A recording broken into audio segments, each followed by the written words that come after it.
आऊज़ु बिल्लाहि मिनश्शैतानिर्रजीम बिस्मिल्लाहिर्रहमानिर्रहीम। अस्सलामु अलैकुम डियर स्टूडेंट्स। मैं उम्मीद करता हूँ आप लोग हमेशा की तरह खैर आफियत से होंगे। स्टूडेंट्स, आज की इस वीडियो में मैं आपको वाइट और सरे की पोइट्री में फ़र्क बताऊँगा। ठीक है, इससे कंपेयर भी सादा अल्फाज में कहते हैं, कंट्रास्ट भी कहते हैं, डिफरेंस भी कहते हैं, डिस्टिंगुइशन भी कहते हैं, डिस्टिंग्विश भी कहते हैं। ठीक है, अब मैं आपको बताता चलूँ कि इसमें कौन कौन से पॉइंट आपने डिस्कस करने हैं। सबसे पहले आपने इंट्रोडक्शन ऑफ डिफरेंस लिखना है। ठीक है, वो आपने किसकी रोशनी में लिखना है जी?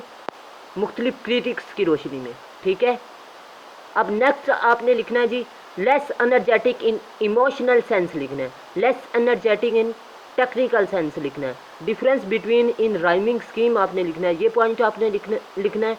और 5वें नंबर पर आपने कंक्लूजन हरफे आखिर लिखना है।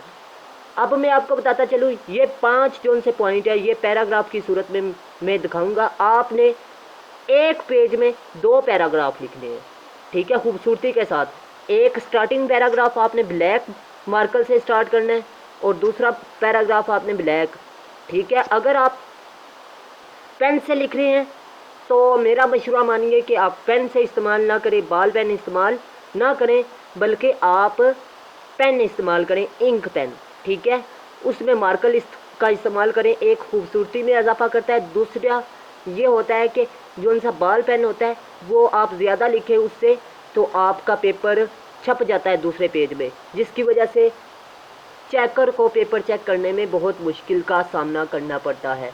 और उसकी वजह यह है कि बाल पेन की इंक दूसरे इंक में छपती है। तो मैं उम्मीद करता हूँ आपको ये बात मेरी समझ में आ चुकी होगी। अब स्टार्ट करते हैं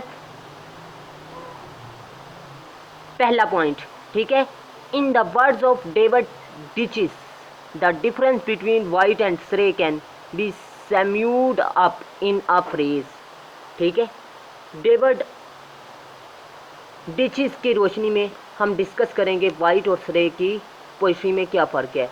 सबसे पहले मैं आपको बताता चलूँ, अगर आपको दुश्वारी हो रही है देखने में तो आप स्क्रीन को जूम कर लें ताकि आपको अच्छे तरीके से समझ में आ जाए। अगर फिर भी नहीं समझ आ रही तो काइंडली आप लोगों ने एक चीज़ को फॉलो करना है, वो चीज़ ये कि आपने गौर से सुनना है।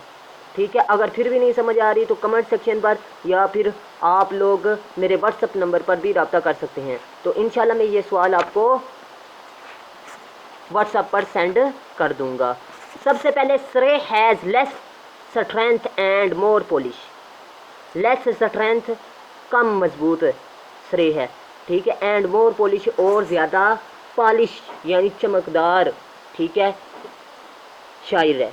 He is more constantly, constantly का मतलब यकसा तौर पर, successful then white in fitting, fitting का मतलब दुरुस्तगी, द मटीरियल शेयर एसेंट लहजे में to the normal accession, accession का मतलब है जी ताकीद करना, जोर देना, of the world and word लफ्ज़ पर, and the stress of the spoken language but he lacks, lacks का मतलब होता है कमी, white is moving and surprising touch. ठीक है, सरप्राइजिंग तोहफा, टच महसूस करता है। Wyatt is a great yielding a less perfect instrument. ठीक है, एक कम, येल्डिंग का मतलब होता है जी काबू में रखना या इख्तियार करना, वेल्डिंग भी इसे कहते हैं। ठीक है, आगे कह रहा है जी परफेक्ट इंस्ट्रूमेंट मुकम्मल इंस्ट्रूमेंट रखता है। Surrey is competent and graceful craftsman, craftsman हुनरमंद या उस्ताद है। His sonnet run with greater material smoothness than Wyatt is. अब यहाँ पर कह रहा है राइटर कि सरे जोन से कम मजबूत है और चमकदार है, लेकिन साथ ही वो कह रहा है कि वो और जोन सा वाइट है, सरे और वाइट दोनों कामयाब हुए। वाइट की अब खूबी बता रहा है कि वाइट दुरुस्त तलफ़ुज़ के लिहाज से और बोलने जाने वाले अल्फाज उसने कम इस्तेमाल किए, इस वजह से मशहूर हुआ। यानी वाइट दुरुस्त तलफ़ुज़ इस्तेमाल करता है, बोले जाने वाले अल्फाज कम इस्तेमाल करता है, नामुकम्मल आलात इस्तेमाल करता है, जबकि सरे जोन से ये है जी शर्मिंदा नहीं बल्कि हुनरमंद और उस्ताद है किसकी निस्बत वाइट की, क्योंकि जौन सा सरे है इसने अपनी शायरी के जौन से हालात हैं, तकनीक्स है, टर्म है, वो सीधी इस्तेमाल की। ठीक है, अब हम कह सकते हैं कि ये जौन से सरे की पोइट्री है ये किससे बेहतर है। यहाँ पर वो तारीफ भी कर रहा है, खामी भी निकाल रहा है, दोनों की खूबियाँ बयान कर रहा है। खामी सिर्फ उसने वाइट की इस्तेमाल की है, वो कौन सी, वाइट की भी इस्तेमाल की है और किसकी, सरे की भी। वाइट की ये खूबी बयान की है कि वाइट दुरुस्त तलफ़ुज़ इस्तेमाल करता है। ठीक है, और इसके अलावा उसकी खामी क्या इस्तेमाल कर दी है, ना बोले जाने वाले अल्फाज का हम इस्तेमाल करता है, ना मुकम्मल हालात इस्तेमाल करता है। जबकि सरे हुनरमंद है किससे, वाइट से, और उसकी शायरी में सीधी है, स्ट्रेटपन है। ठीक है, मतलब वो अपने पॉइंट को सीधे अंदाज में बयान करता है, जबकि इसकी जो सी ज़बान है वाइट की ये कम्प्लेक्स है। ठीक है, ये बात कह रहा है। मैं उम्मीद करता हूँ कि आपको कोटेशन अच्छे तरीके से समझ में आ रही होगी। अगर आपका कोई सवाल है, ठीक है, तो आप मेरे से पूछ सकते हैं, मैं आपको क्लियर अल्फाज में दोबारा रिपीट करूँगा व्हाट्सअप नंबर पर। ठीक है, या कमेंट सेक्शन पर आप मेरे से रब्ता कीजिएगा, मैं इंशाल्लाह आपको अच्छे तरीके से गाइड कर दूँगा। नेक्स्ट पॉइंट नंबर 2 को डिस्कस करते हैं जी। Surrey was less energetic than white in presenting emotion but technically more strong. कि सरे कम एनर्जेटिक है, एनर्जेटिक परजोश है, देन वाइट से इन प्रेजेंटिंग इमोशन को जाहिर करने के, बट टेक्निकली मोर स्ट्रॉन्ग, लेकिन सरे स्ट्रॉन्ग है किस लिहाज से, उसका राइटिंग स्टाइल बहुत ही बेहतर है वाइट से। अब वाइट जोन से है ना, वाइट उसकी 7 पॉइंट्स का मुतालिया करें तो उसमें लव को बयान करता है। लव किसके मुतालिक है, जज्बात के मुतालिक। तो अब जोन से सरे की पॉइंट का मुतालिया करें, इसमें इमोशन कम है, लेकिन मैं आपको बात बताता चलूँ कि इसका जो सा टेक्निकल स्टाइल है वो बेहतर है वाइट से, ये बात कह रहा है। ठीक है, थर्ड पॉइंट को डिस्कस करते हैं। Surrey is sonnet are more effective in technical than those of white.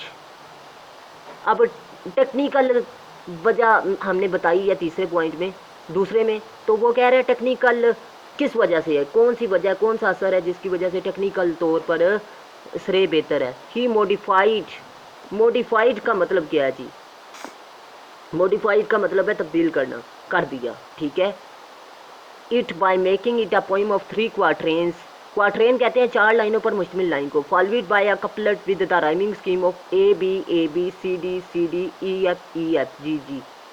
वो कह रहा है कि उसने अपनी जो सी राइमिंग स्कीम है ना, वो उसने किस को फॉलो किया, क्वार्ट्रेन को, जो कि 2 जोरों पर मुश्तमिल है। राइमिंग स्कीम उसमें कौन सी इस्तेमाल की गई, A B C D E F G. ठीक है, अब नेक्स्ट बात करते हैं जी। आफ्टर सरे के बाद शेक्सपियर यूज्ड दिस फॉर्म, ये शक्ल इस्तेमाल की, and made it a great success, और उसे बहुत ज़्यादा कामयाबी मिली। ठीक है, there are few characteristics of his poetry, उसकी पोइट्री की कुछ खसूसियात ये हैं। मच ऑफ वर्सेस, बहुत सी शायरी।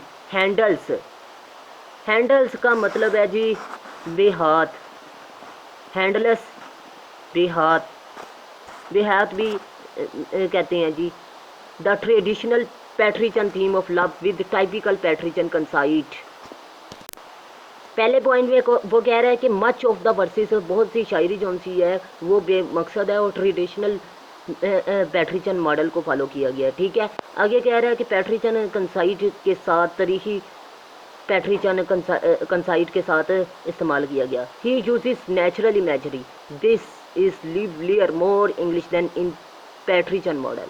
ठीक है, पैट्रिचन मॉडल में his language is more often more modern than Wyatt. अब कह रहा है कि सरे की जो सी लैंग्वेज है वो किससे बेहतर है, वाइट से। Thus his meaning are often clear, अक्सर क्लियर होते हैं, वाज़िया होते हैं, देन वाइट से। क्योंकि आपने पढ़ी होगी वाइट की पॉइंट्स, अगर आपने पढ़ी हैं तो वाइट की पॉइंट्स में मैं आपको पहले बताता चलूँ कि उसने कम्प्लेक्स लैंग्वेज इस्तेमाल की है। ठीक है, ये बात कह रहा है कि उसकी लैंग्वेज कम्प्लेक्स है, जबकि इसकी ज़बान जो सी है समझने में आसान है और स्ट्रेट है। ठीक है, पहले हम डिस्कस कर चुके हैं। ठीक है, तो कन्फ्यूज़न की ज़रूरत नहीं है, आपने बहुत ही ईजी और सिंपल अल्फाज में समझने की कोशिश करना है। ठीक है, अब ये था जी टेक्निकल फ़र्क, ठीक है। टेक्निकल फ़र्क को हमने बयान किया सरे के पॉइंट में। क्यों? क्योंकि हमने पहले कह दिया कि वाइट से बेहतर है, ठीक है। नेक्स्ट अभी पॉइंट ये जारी है। आपने इस पैराग्राफ को कोशिश करना है कि आप एक पैराग्राफ की शक्ल में लिखें, ठीक है।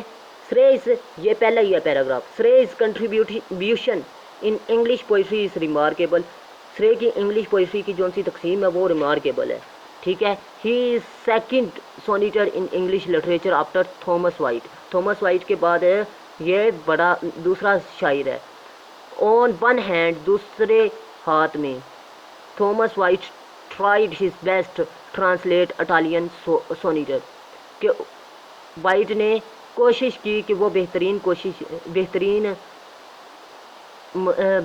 तर्जमा करे इटालियन शायरी का।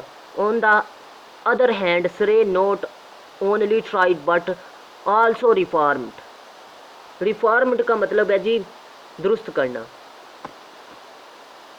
दुरुस्त किया। The style of writing sonnet. Surrey ने अब ये नहीं कोशिश की कि इटालियन शायरी को का तर्जमा करे, बल्कि उसने क्या कोशिश की कि शेर का राइटिंग स्टाइल है उसको बेहतर किया जाए। लेकिन इसने तर्जमा नहीं किया, बल्कि इसने उसका स्टाइल चेंज किया, ये बात कह रहा है। If Thomas Wyatt is known as an artist in English literature, then Surrey can be regarded का मतलब है गौर फिक्र करने वाला, ध्यान देने वाला, ठीक है। एज अ क्राफ्ट्समैन, हुनरमंद, as he improved the structure and style composing a sonnet.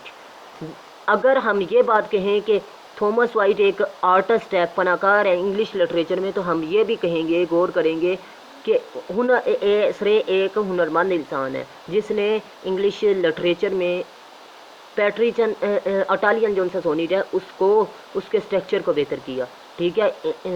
उसकी शायरी के स्ट्रक्चर को बेहतर किया, ठीक है, बेहतर तरीके से मरतब किया, ये कह सकते हैं। कंपोजिंग कह रहा है। ही डिड नॉट ओनली रिफॉर्म का मतलब मैं आपको बता चुका हूँ, एक बार फिर मैं रिपीट कर रहा हूँ, दुरुस्त करना, ठीक है। It but also presented his genuine ideas in form of sonnet. अब वो कह रहा है कि जो सा स्ट्रक्चर है, और बल्कि वो कह रहा है ही डिड नॉट ओनली रिफॉर्म, वो ज़्यादा दुरुस्त नहीं कर सका। इट बट आल्सो प्रेजेंटेड, लेकिन उसने अपनी शायरी के जो से आइडियाज़ थे, ख्यालात को, उनको जेन्युइन किया, ठीक है, जेन्युइन अंदाज में जाहिर किया, ठीक है। It is only his contribution that sonnet are known as English sonnet in the world. और ये ना सिर्फ जो सी तकसीम थी ये सोनेट के तौर पर जानी गई, बल्कि शेरों की सूरत में दुनिया में जाने पहचानने लग पड़ी, ठीक है, ये मशहूर होगी तकनीक से। He also followed the Petrarchan is style, yet he did not simply copied them. अब कह रहे अगरचा वो दोनों ने पैट्रिचन स्टाइल को फॉलो किया, लेकिन सिंपल अंदाज में दोनों ने कॉपी नहीं किया, बल्कि एक अलग अलग स्टाइल से किया। एज़ कम्पेयर टू वाइट, अगर वाइट का मुतालिया किया जाए श्रे से, his sonnet has element of renaissance, ठीक है, कि उसका जो सा सोनेट है उसमें रिनेशियंस दौर भी पाया जाता है, ठीक है। नेक्स्ट पॉइंट नंबर 4 को डिस्कस करते हैं। Thus Wyatt has introduced sonnet. Wyatt ने किसको इंग्लिश में मुतारफ़ करवाया? सोनेट को। वेयर एज, जबकि श्रे हैज़ इंट्रोड्यूस्ड ब्लैंक वर्जी को इंट्रोड्यूस करवाया। ब्लैंक वर्जी पर मैं अलग से वीडियो बनाऊंगा डिटेल पे, तो काइंडली आपने वो वीडियो वॉच करनी है। Which both became popular in English poetry, जो कि दोनों की मशहूरी का सबब बना, यानी इसी वजह से ये दोनों मशहूर हुए थे, ठीक है। सोनेट की वजह से वाइट मशहूर हुआ, श्रे ब्लैंक वर्सी की वजह से मशहूर हुआ, ये बात कह रहे हैं। Thus they strictly followed Petrarchan form with octave of 8 lines and scissors of 6 lines with the rhyming scheme of AB AB CD CD CD E CD E, ठीक है। अब यहाँ पर कह रहा है कि उन्होंने सख्त अंदाज में पैट्रिचन जो सी शक्ल थी उसको फॉलो किया, और ऑक्टेव यानी ऑक्टेव कहते हैं 8 लाइनों पर मुश्तमिल लाइंस को। सीसेस्ट कहते हैं 6 लाइनों पर। विद द क्वार्टरेन कहते हैं 4 लाइनों पर। विद द राइमिंग स्कीम, जो कि rhyming scheme A B B A, ठीक है, थी और सी डी ई थी और सी डी ई थी। ये राइमिंग स्कीम उसने इस्तेमाल की। अब इस पैराग्राफ में कह रहा है कि पहले फादर ऑफ सोनिट कौन है? वाइट। फादर ऑफ लैंग्वेज कौन है? श्रे। एक बात। दूसरी बात उसने कहा है कि पैट्रिचन जौन सा मॉडल है उसको दोनों ने फॉलो किया, लेकिन उसमें फ़र्क ये था किसी ने इन दोनों ने 8 लाइन्स भी इस्तेमाल की, 6 भी की, और राइमिंग स्कीम उनमें क्या थी? A B B A C D E और सी डी ई। मैं उम्मीद करता हूँ आपको अच्छे अंदाज से मेरी बात समझ में आ रही होगी। अगर आपको ये बात समझ में आ रही है तो काइंडली आपने मेरे चैनल को लाजमी सब्सक्राइब करना है और साथ बेल आइकन के बटन पे जाके ऑल पे लाजमी प्रेस करना है, ताकि इस तरह की इंफॉर्मेटिव वीडियो का नोटिफिकेशन आपको बआसानी से मिल सके। नेक्स्ट पॉइंट नंबर 5 को डिस्कस करते हैं। इंग्लिश पोइट्री सफरट आ। सफरट सामना किया या बर्दाश्त किया। A great loss by the premature death of both Wyatt and Surrey. Wyatt और श्रे की poetry at an early age, और ये शुरुआत थी किस एज की? Their influence could not be felt immediately. उसकी कमी को उस वक्त फ़ौरन नहीं फील किया गया। क्यों? क्योंकि but during the age of Shakespeare का दौर था, ठीक है। इनके बाद श्रे की डेथ के बाद और वाइट की डेथ के बाद किसका दौर शुरू होता है? शेक्सपियर का। शेक्सपियर का जब इन दोनों की डेथ हुई ना, तो तब तो इंग्लिश पोइट्री में कमी महसूस नहीं की गई, क्योंकि शेक्सपियर ने उनका खला पुर किया था। लेकिन बाद में क्या हुआ कि जब शेक्सपियर भी चले गए तो फिर इन दोनों की कमी भी महसूस की जाने लगी, साथ शेक्सपियर की भी, ठीक है। दियर पोइट्री फायरेट, आग था। The imagination of young poets, किसकी? नौजवान शायरों की। Stopford Brooke about their influence, उनसे मुतासर होते हुए कहता है। They we are both Italian travellers, ये वो दो मुसाफिर हैं जो कि इटालियन है। And in bringing back to England the inspiration they had gained from classical Italian models. अब यहाँ पर वो कह रहा है कि उन दोनों ने इंग्लिश पोइट्री जो सा इटालियन मॉडल था उसको वापस लाए और इंग्लैंड में, और मुतासर किया और हासिल किया क्लासिकल और पुराना जो सा इटालियन मॉडल था उसको हासिल किया। दे रीमेड इंग्लिश पोइट्री, जिसने इंग्लिश पोइट्री को नई शक्ल दी, नई नया बनाया या नया दोबारा बनाया, ठीक है। They introduce a new kind of poetry, उन्होंने इंग्लिश पोइट्री को नए अंदाज से इंट्रोड्यूस करवाया, तारुफ करवाया। द इमोरस्ट पोइट्री के नेक्स्ट क्या है जी? आ पोइट्री एक्सटर्मली का मतलब होता है शदीद, personal as English and secrecy been before, और इनके जो से जज्बात थे वो किस पर मुश्तमिल थे? पर्सनल पर भी मुश्तमिल थे। नेक्स्ट कह रहा है जी ASG Edward Page tribute in this word, तकसीम करता है, ठीक है, मुतजाद करता है। Surrey's body of work is both smaller and diversified, ठीक है। एक्सटेंडिंग फ्रॉम लिरिक गीत टू क्लासिकल पुराने एंड बाइबिकल ट्रांसलेशन पे हिज एक्सपेरिमेंशन और उसके तजर्बात with form and subject matter created a substantial body of poetry that makes a significant development in the history of English poetry. यहाँ पर वो कह रहा है कि श्रे ने जो सी पोइट्री शुरू की थी वो छोटी से शुरू की और उसकी नई शक्ल थी, वो उसका ख़ात्मा कहाँ पर होता उसका ख़ात्मा होता है जी बाइबिकल, क्लासिकल से शुरू होता है, बाइबिकल से। इसी तरह ये जो सी अहमियत है ये बहुत ही अहमियत की हामिल है इंग्लिश लिटरेचर में, ठीक है। मैं उम्मीद करता हूँ आपको वीडियो अच्छी लगी। अगर वीडियो अच्छी लगी तो लाजमी लाइक कीजिएगा, ठीक है, और मुझे दुआओं में याद रखिएगा। रमज़ानुल मुबारक का महीना आखिर में है, तो काइंडली आप लोगों ने लाजमी मुझे दुआओं में याद रखना है। अल्लाह हाफिज़। पाकिस्तान जिंदाबाद, पाकिस्तान पाइंदाबाद।